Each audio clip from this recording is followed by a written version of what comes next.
토드워터의 혈투. 어느 서부 지방의 서사시. 크릭 가문은 토드워터에 살았다. 운명은 이 쓸쓸한 고지대에 손떠스 가문의 집도 함께 던져놓았는데 이 두 집 주위로 수마일 안에는 이웃도 굴뚝도 심지어 즐거운 교제나 사회적 교류의 기분을 느끼게 해줄 묘지조차 하나 없었다. 오직 들판과 작은 숲, 헛간과 좁은 길, 그리고 황무지뿐이었다. 그것이 토드워터였다. 하지만 그런 토드워터에도 역사는 있었다.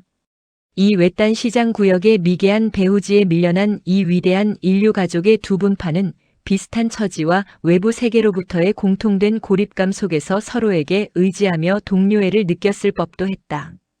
아마 한때는 그랬을지도 모른다. 그러나 상황은 다르게 흘러갔다. 정말이지 아주 다르게. 이 두 가족을 피할 수 없는 거주 환경으로 묶어버린 운명은 크릭네 가게 자산에는 갖가지 가금류를 기르고 유지하게 한 반면 손떠스네에게는 채소 재배에 전념하는 기질을 부여했다. 바로 여기에 장차 닥쳐올 밥목과 불화의 재료가 완벽하게 갖춰져 있었다. 채소를 가꾸는 자와 가축을 기르는 자 사이의 원한은 어제 오늘 일이 아니다. 그 흔적은 이미 창세기 4장에서부터 찾아볼 수 있으니 말이다. 어느 화창한 늦봄 오후 혈투가 시작되었다. 그런 일이 대개 그렇듯 아무런 목적도 없고 사소하기 짝이 없는 계기였다. 크릭네 암탉 한 마리가 그 종족 특유의 방랑 본능에 따라 제 몫에 긁어댈 땅의 실증을 느낀 나머지 이웃집과의 경계를 나누는 낮은 담장을 훌쩍 넘어갔다. 그리고 담장 너머 자신의 시간과 기회가 제한적일지도 모른다는 급박한 자각 속에 이 망령된 새는 이제 막 자라나기 시작한 양파 모종들을 위해 정성껏 마련된 부드러운 흙바닥을 부리로 쪼고 발로 파헤치며 뒤섞어 놓았다. 암탉의 앞뒤로 흙덩이와 뿌리줄기들이 소나기처럼 흩뿌려졌고 매 순간 난장판의 범위는 넓어졌다. 양파들은 상당한 피해를 입었다. 불운하게도 바로 그 순간 잡초들이 남편이나 자신보다 더 빨리 자라나는 사악함에 대해 마음껏 저주를 퍼붓기 위해 정원기를 거닐던 손떠스 부인이 이 장엄한 재앙 앞에서 말문이 막힌 채 멈춰섰다. 대참사의 순간 그녀는 본능적으로 대지의 어머니께 고개를 돌려 발치에 놓인 갈색 흙덩이들을 큼지막한 두 손 가득 집어들었다. 그녀는 아주 진지한 목적의식을 가지고 비록 조준 실력은 형편없었으나 침입자를 향해 흙덩이 폭탄을 퍼부었다. 터져나가는 흙덩이 세례의 암탉은 꼬꼬대거리며 요란한 항의와 패닉 속에 서둘러 도망쳤다. 불행 앞에서 침착함을 유지하는 것은 암탉이나 여인들의 미덕이 아니다. 손떠스 부인이 양파밭 위에서 비국 교도적 양심이 허용하는 한도 내에 온갖 속어를 내뱉고 있는 동안 바스쿠다가마 같은 이 암탉은 토드워터에 울려 퍼지는 격정적인 목소리로 자신의 슬픔에 주목해 줄 것을 촉구했다. 크릭 부인은 자식이 많았으므로 세간의 눈에 비친 그녀는 성질이 급해도 좋을 자격을 갖추고 있었다. 어디에나 있는 그녀의 자식 중 일부가 목격자로서의 권위를 담아 이웃집 여자가 감히 돌을 던졌노라고 그것도 그녀의 암탉 중 최고이며 이 근방에서 알을 가장 잘 낳는 암탉에게 돌을 던졌노라고 보고하자 부인의 생각은 즉시 기독교 여인에게는 어울리지 않는 언어로 옷을 입었다. 적어도 그 언어의 주된 공격 대상이었던 손떠스 부인은 그렇게 말했다. 손떠스 부인 역시 크릭 부인의 행동에 놀라지 않았다. 남의 정원에 닭이 돌아다니게 방치하고선 오히려 욕설을 퍼붓는 꼴이라니. 그녀는 크릭 부인에 대해 기억하고 있는 과거의 허물들이 많았다.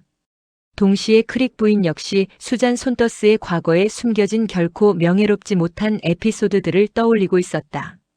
모든 것이 시들 때 다정한 기억이여 우리는 그대에게 달려가노니.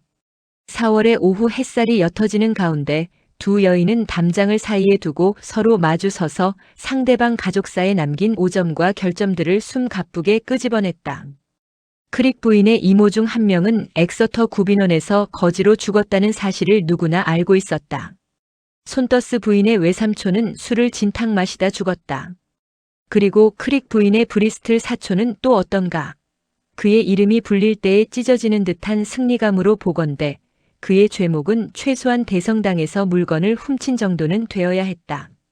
하지만 두 사람의 기억 소환자가 동시에 말을 쏟아냈기에 그 사촌의 파렴치함과 손더스 부인 올케의 친정어머니를 둘러싼 스캔들을 구별해내기는 쉽지 않았다. 크릭 부인이 묘사한 바에 따르면 그 노부인은 국왕 살해자일지도 모르며 확실히 좋은 분은 아니었다. 그러고 나서 전쟁 중인 두 사람은 거부할 수 없는 확신에 찬 어조로 상대방이 전혀 숙녀가 아니라고 통보한 뒤 더 이상 할 말이 없다는 듯 엄숙한 침묵 속에 퇴장했다. 사과나무에서는 돼새들이 짹짹거리고 꿀벌들은 매자나무 주위를 윙윙거리며 맴돌았으며 저물어가는 햇살은 평화롭게 정원을 비추었지만 이웃한 두 집 사이에는 영원히 지워지지 않을 증오의 장벽이 세워졌다. 가문의 가장인 남자들도 필연적으로 싸움에 휘말렸고 양측 자녀들에게는 상대방 파렴치한 자식들과 상종도 하지 말라는 금지령이 내려졌다. 매일 같은 길을 따라 3마일이나 떨어진 학교에 가야 하는 아이들에게 이는 매우 곤혹스러운 일이었으나 세상일이 원래 그런 법이다.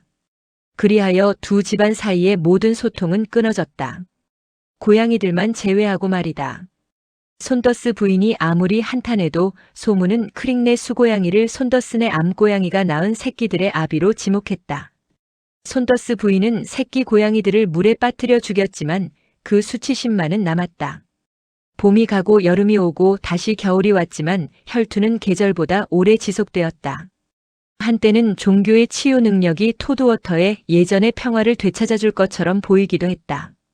적대적인 두 가족은 영혼을 뜨겁게 달구는 부흥회 다과회 현장에서 나란히 앉게 되었다.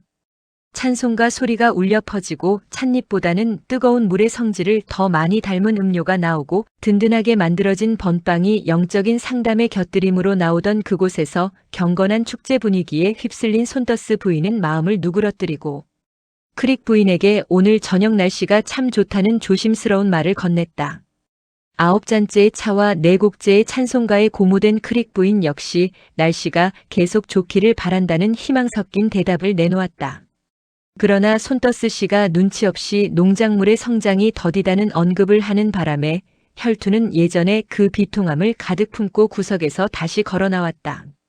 손더스 부인은 평화와 기쁨, 대천사와 황금빛 영광을 노래하는 마지막 찬송가를 정성껏 불렀지만 그녀의 머릿속은 온통 엑서터 구빈원의 그 이모 생각뿐이었다. 세월은 흘러갔고 이 길가의 드라마에 출연했던 배우들 중 일부는 미지의 세계로 떠났다. 다른 양파들이 자라나 무성해졌다가 사라졌고 문제를 일으켰던 암탉은 오래전 자신의 잘못을 속죄하고 발이 묶인 채 평온한 모습으로 반스터플 시장의 둥근 지붕 아래 누워 팔려나갔다. 하지만 토드워터의 혈투는 오늘날까지 살아남아 있다.